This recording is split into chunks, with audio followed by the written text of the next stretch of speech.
Live from WTVO 17 and your home team, Eyewitness News at 5 starts now. Environmentalists confirm Rockton's air and water quality isn't a threat. Agencies have been keeping tabs on the area to ensure the community is safe following the Chemtool fire. It was great. I couldn't have asked for a better delivery in an unusual place and circumstance. One of the state line's newest community members just couldn't wait to get here. A local mom relives the surprise delivery. And an Ogle County summer tradition makes its grand return. After COVID canceled last year's Byron Fest, attendees say they're thrilled to celebrate together once again. Good evening, I'm Mimi Murphy. Eric Wilson is off tonight. More than a month after the Chemtool fire, Illinois environmental experts say the air and water in Rockton remain safe. The IEPA says samples did not show hazardous levels of toxic chemicals. The agency added all but one sample, which was taken in close proximity to the plant, tested below the residential exposure limit.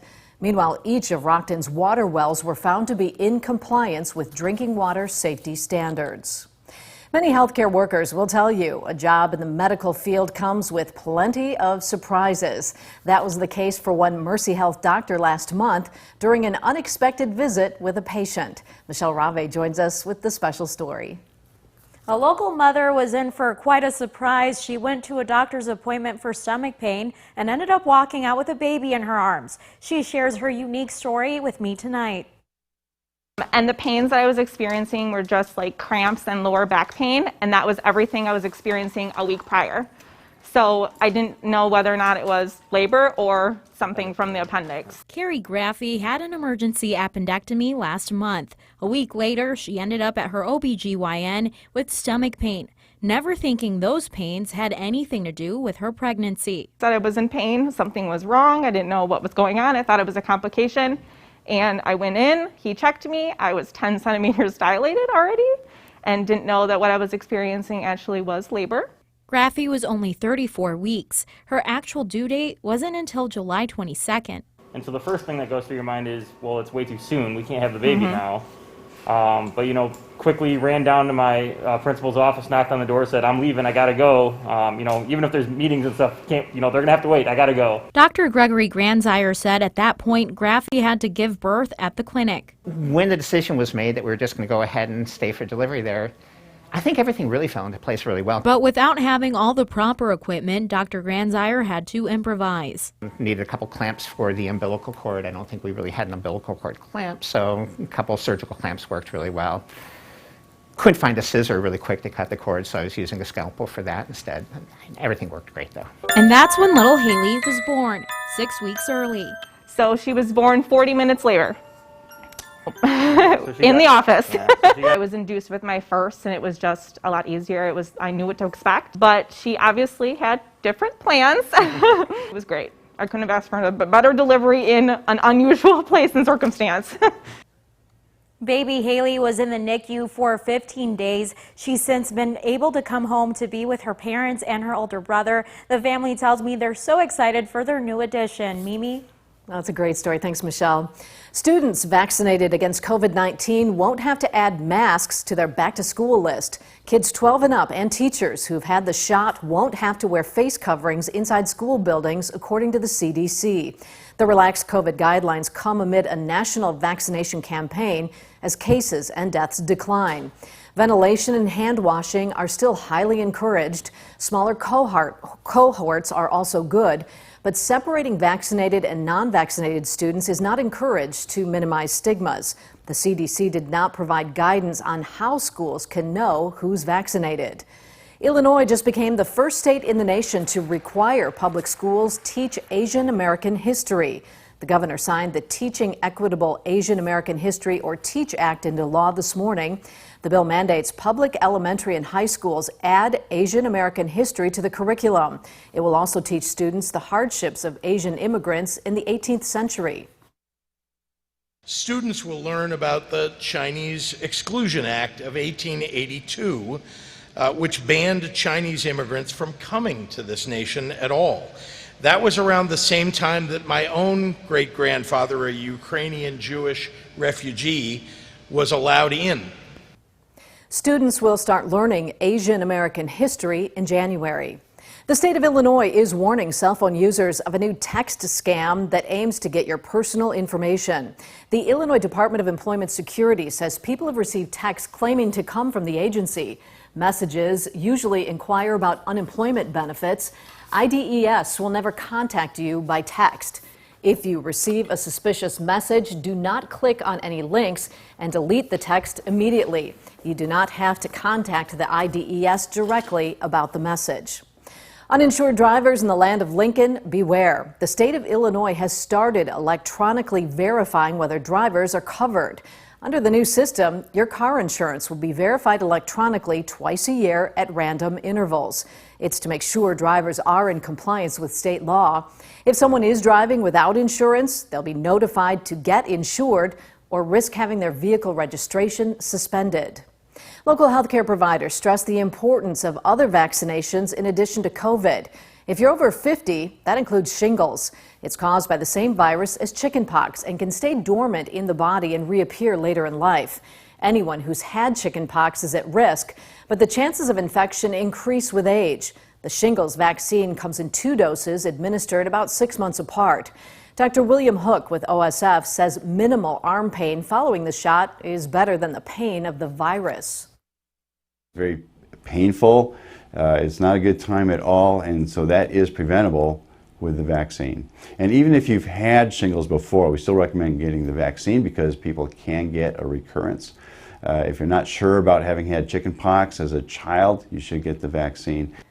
Dr. Hook says shingles is not contagious. Treatment includes antiviral and pain medicine. Many summer events are making a comeback this year after COVID ruined the fun in 2020. Music, food, and games have returned to downtown Byron. Dylan Saraki joins us live from Byron Fest, where the weekend excitement has just kicked off. Dylan, how's it going? It's going good, Mimi. Byron Fest just kicked off a few minutes ago here, and people are already starting to stream in to enjoy some live music, food from local vendors, and carnival rides. Events later on this weekend will include a 5K race, bags tournament, and parade. Thousands of people are expected to flock to Byron over the next few days to take part.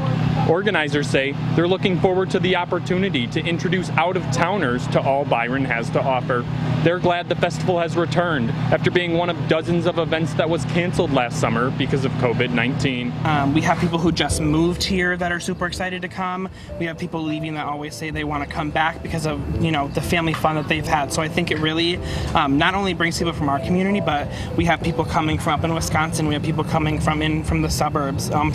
We had one lady this morning. We were giving away wristbands on the news earlier, and she drove all the way from Rockford just to win some wristbands. So I think it really brings everyone together from not only our community but everyone surrounding. Coming up tonight at 6, I'll have more on what attendees can expect when they come on out.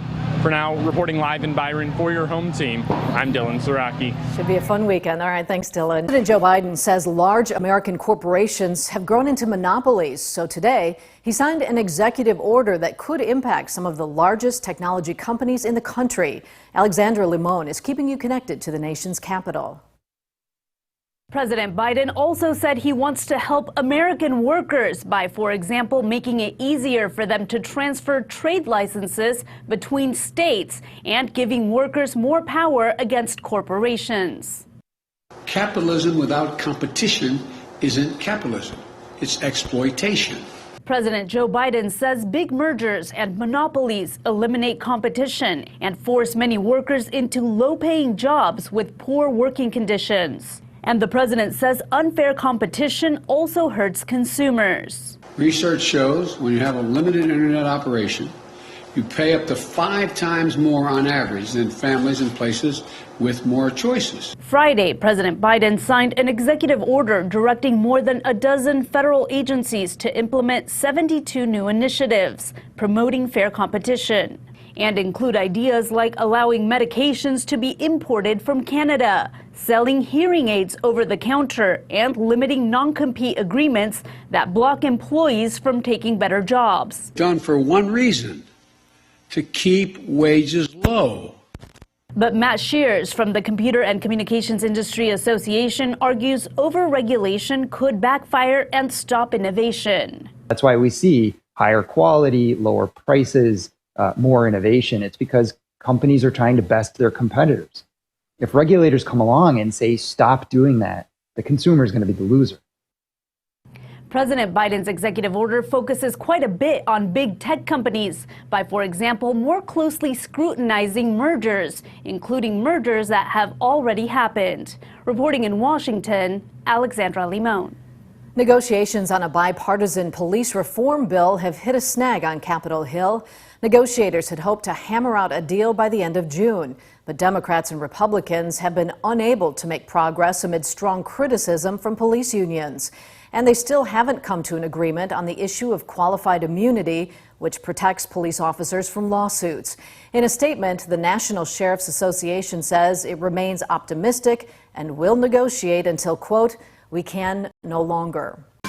Now your first warm weather forecast with meteorologist Kevin Dew.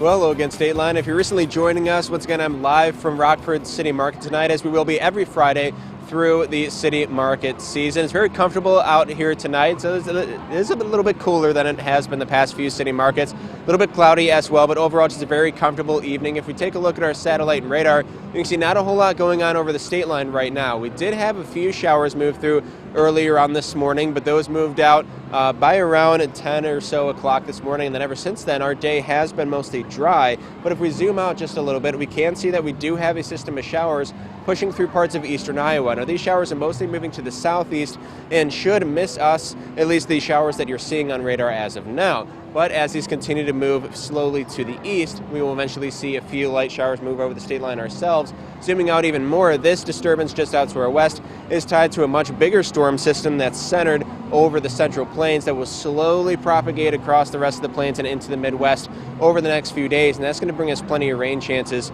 over the weekend. So now let's look ahead with our FUTURECAST. Through the rest of the evening, we should stay dry, maybe one or two very isolated, very light showers before midnight. And then after midnight tonight and into the early morning hours of tomorrow, can maybe see one or two light showers here and there. Much of us probably won't even see any rain by daybreak tomorrow. And then heading on through the day tomorrow, though, we do see our chance for rain increase as scattered showers are expected through the afternoon and eventually through the night as well. We're going to hang on to scattered showers through the overnight and then eventually as we head on into Sunday morning and even Sunday afternoon. All the while can maybe see one or two isolated thunderstorms pop up as well. Not expecting anything strong, however, as we make our way through the weekend. So we do expect a decent amount of rain to fall over the region as a whole through the weekend. But if you take a look at some rainfall accumulation over the next few days, you can see the heavier rainfall totals are expected to remain into areas to our west and down to our south as well. We shouldn't get quite as much rain as some of our neighbors out to our west and down to our south. Now these rain chances are just going to continue on as we head into our next work week, and that's all thanks to a change in pattern in our jet stream. So if you look ahead through around Sunday, you can see this circular motion in the jet stream, this upper level low pressure system forming over the Midwest. That's what's going to bring us all the rain chances through the weekend. And then as we head into Monday, this system is going to stay pretty strong as we head into the work week. And then heading into the middle of next week, looking ahead till around Wednesday, that system should clear out, but we have a new disturbance situated out to our west that's taking shape. That little dip you see out in the jet stream, just out in the plains, that is going to be our next disturbance that's going to continue to bring us rain chances heading into the latter half of the work week. Now let's have a look over Rockford City Market using a Mercy L SkyTrack. You notice the cloudy skies, but as we saw on our radar, no rain is falling for the time being, and it is a little bit cooler than it has been over the past several weeks looking at our current temperatures, but it is pretty comfortable out here. We're in the lower to middle 70s, definitely a lot more comfortable than where we were yesterday with temperatures stuck in the 60s. Now temperatures tonight are going to be dropping into the lower 60s for lows with a few isolated showers maybe popping up here and there through the night. Of course, as we saw, our rain chances increase going into tomorrow, and highs should be in the middle to upper 70s. Most of us should stay in the 70s, though. I don't think we'll quite see 80s again until around Monday, and then we should see 80s pretty much every day through the end of the work week, but you also see just about every day seeing at least a slight chance for a little bit of rainfall. Now, the Napleton Sports Desk with sports director Scott Lever. Nothing will take the sting out of the last week and a half for the Cubs, like a big showing this weekend against the Cardinals. They got off to a good start this afternoon at Wrigley Field. Pick it up in the 7th inning. That's KB. Chris Bryant up with a bases full, and he gets a hold of one. That won't quite get into the basket, but that brought home all 3 runners, and the Cubs jumped out to a 7-2 lead. A couple batters later, it's Patrick Wisdom up, and he hammers a 2-run homer, his 12th, and it was 9-2. Cubs went on to win it 10-5. Now the Cubs will host the Cardinals again tomorrow evening. That's a 6 o'clock start, and you can see it on Fox 39. The White Sox open up a series in Baltimore this evening. Dallas Keuchel is scheduled to pitch. A pair of Rivets will head to the Northwoods League All-Star Game later this month in Mankato, Minnesota. Pitcher Tucker Shalley and outfielder Phil Matulia make it. Matulia leads the Rivets in batting average at .371. He also leads in slugging percentage, home runs, and triples. He hit for the Cycle in a game earlier this week. Shelley has worked out of the bullpen. In 15 innings, he is not allowed an earned run. Shalley pitches for the University of Illinois. Matulia plays for college ball for Louisiana Tech. Novak Djokovic is 1 match away from tying Rafael Nadal and Roger Federer with 20 Grand Slam tennis championships. Djokovic won his semifinal match today at Wimbledon. He defeated 10th-ranked Denis Shapovalov in straight sets.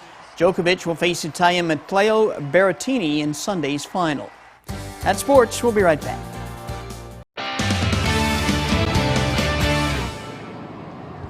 Welcome back, State Line. Happy Friday. It's a beautiful Friday evening tonight, despite it being just a little bit cooler, but at least the rain is holding off despite some cloudy skies. Here's a look at our First Warn Interactive Radar, sponsored by Rockford Auto Glass and more. We do have some rain showers out to our west, nothing over the state line as of now, but these rain showers out to our west will slowly make their way into the state line overnight tonight, maybe even holding off until tomorrow, but rain chances are looking pretty good over the next couple of days. Rain looking pretty likely for Saturday and for Sunday with highs once again in the 70s, but 80s should be back for the work week with rain chances moving on to the next work week. Nice, comfortable evening. Thanks, Kevin, and thanks for joining us. We'll see you at 6.